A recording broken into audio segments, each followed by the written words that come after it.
Thorrur municipal పరిధిలో ఉన్నాం. మనతో పాటు 9వ వార్డు కాంగ్రెస్ బలపరిచిన అభ్యర్థి కౌన్సిలర్గా పోటీ చేస్తున్నారు.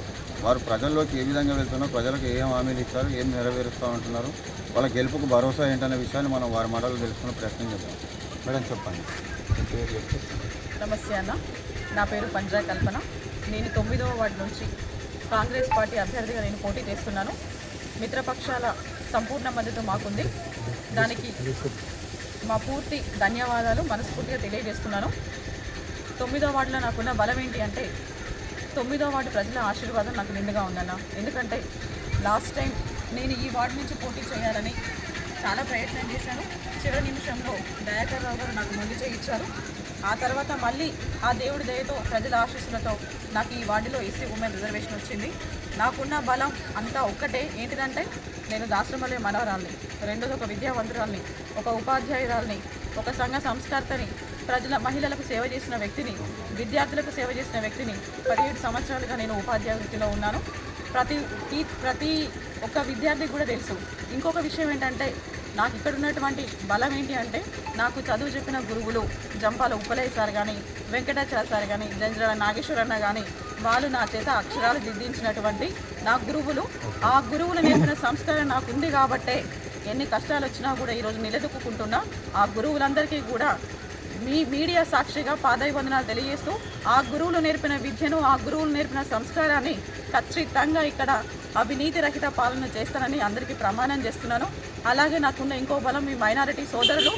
ఈ మైనారిటీ సోదరులతో మా తాతయ్యకు చాలా అనుబంధం ఉంది, దాసరి మల్లయ్య గారికి. అది వారందరికీ తెలుసు. దాసరి మల్లయ్య గారు అంటే వాళ్ళందరూ కూడా సొంత బంధువులాగా చాలా ప్రేమ చూపించేవారు. తాతయ్య వారికి ఎన్ని కష్టాలు వచ్చినా కూడా మైనారిటీలను చాలా ప్రేమగా చూసుకున్నారు. ఆ బంధంతో ఈరోజు నన్ను దీవిస్తున్నారు.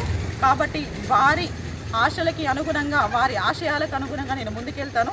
ప్రతి కులంతో, ప్రతి ఒక్కరితో, ముఖ్యంగా జంగాలతో కానీ, చారీలతో కానీ, వైశ్యులతో కానీ, గౌడ్స్తో కానీ ప్రార్థన చెప్తే వారు విన్నారు. ఎందుకంటే దాసరి మల్లయ్య గారు ఒక మాట అంటే నిక్కచ్చితంగా ఉండే వ్యక్తి. వారికి అవినీతి తెలియదు. వారు ఖచ్చితంగా మీరందరూ నా తండ్రి ఒక ఆర్టీసీ డ్రైవర్. ఆర్టీసీ బిడ్డగా నా ఆర్టీసీ ఎంప్లాయీస్, నా ఆర్టీసీ కుటుంబ సభ్యులు ఈ వార్డులోనే ఉన్నారు. మా అమ్మ అంగన్వాడీ టీచర్ కాబట్టి ఒక అంగన్వాడీ బిడ్డగా నాకు ఆశీర్వాదం ఉంది, ఒక టీచర్గా ఆశీర్వాదం ఉంది, నా గురువుల ఆశీర్వాదం ఉంది, అందరి ఆశీర్వాదం ఉంది. అదేవిధంగా పెన్షనర్స్, విశ్రాంత ఉపాధ్యాయ ఉద్యోగ సంఘ ప్రతి ఒక్కరి ఆ పెద్దల ఆశీర్వాదం ఉంది. ఎందుకంటే రేపు పెన్షనర్స్కి ఎన్నో సమస్యలు ఉంటాయి.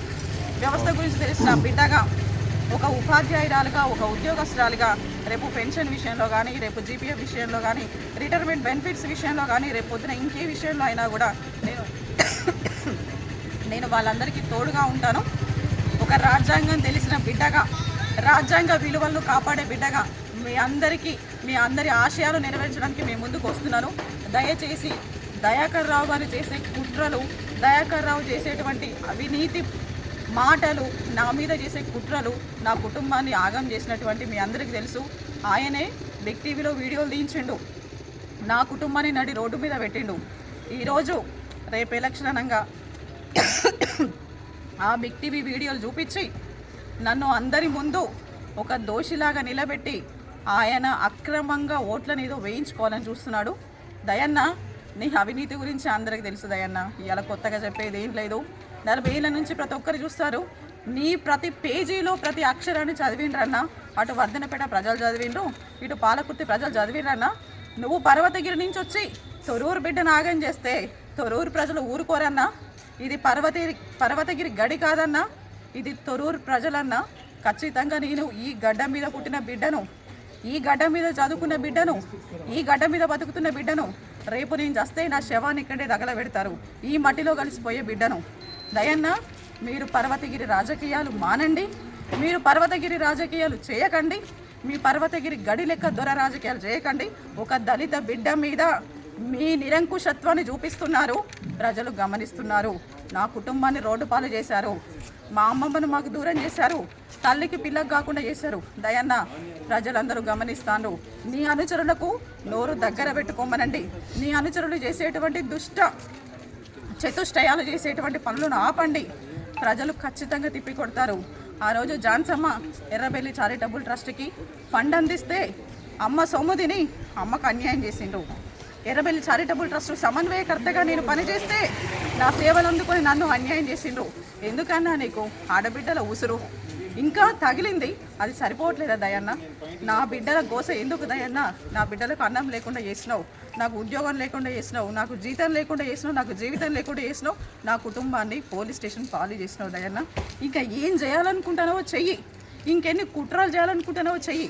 నీ అనుచరులకు చెప్పించి నా మీద దాడి ప్రయత్నాలు కూడా చేస్తున్నావు దయన్న. అది నీకే సాధ్యం. నువ్వు ఏం చేసినా నా శవం ఉన్నా కూడా అక్కడ ఖచ్చితంగా ఈ కల్పన ప్రజాసేవ కోసమే పుట్టింది, ప్రజాసేవ కోసమే జీవితాన్ని త్యాగం చేసుకుంది. ప్రజల మధ్య ఉంటా. నువ్వు నిలబెట్టిన క్యాండిడేటు రేపు ఎలక్షన్ అయిపోగానే దేశం పోతాడు, కానీ నేను ప్రజల మధ్య ఉంటా, ప్రజల కోసం కొట్లాడతా, ప్రజల సమస్యల కోసం కొట్లాడతా. ఈ డ్రైనేజీ వ్యవస్థ కానీ, మంచినీటి సమస్య కానీ, విద్యుత్ సమస్య కానీ, వైద్య సమస్య కానీ, పెన్షనర్లకు కానీ, ఉద్యోగస్తులకు కానీ, యూత్కి కానీ, మహిళలకు కానీ ప్రతి ఒక్క విభాగానికి తోడుగా ఉండి వారితో ముందుకు నడిచి నా వార్డుని 16 వార్డుల్లో ఆదర్శ వార్డుగా తీర్చిదిద్దుతాను. జాన్సమ్మ మాటను నిలబెడతాను, యశస్వినక్క మాటను నిలబెడతానని ప్రమాణం చేస్తూ మరి మీరందరూ నన్ను ఆదరించి ఆశీర్వదించి మున్సిపాలిటీకి పంపించాలని మీరందరినీ కూడా సవినీయంగా మనవి చేస్తూ పాదాభివందనాలు తెలియజేస్తూ మీ పంజ కల్పనక్క. జై కాంగ్రెస్. జై కాంగ్రెస్. ఇది విషయం అండి.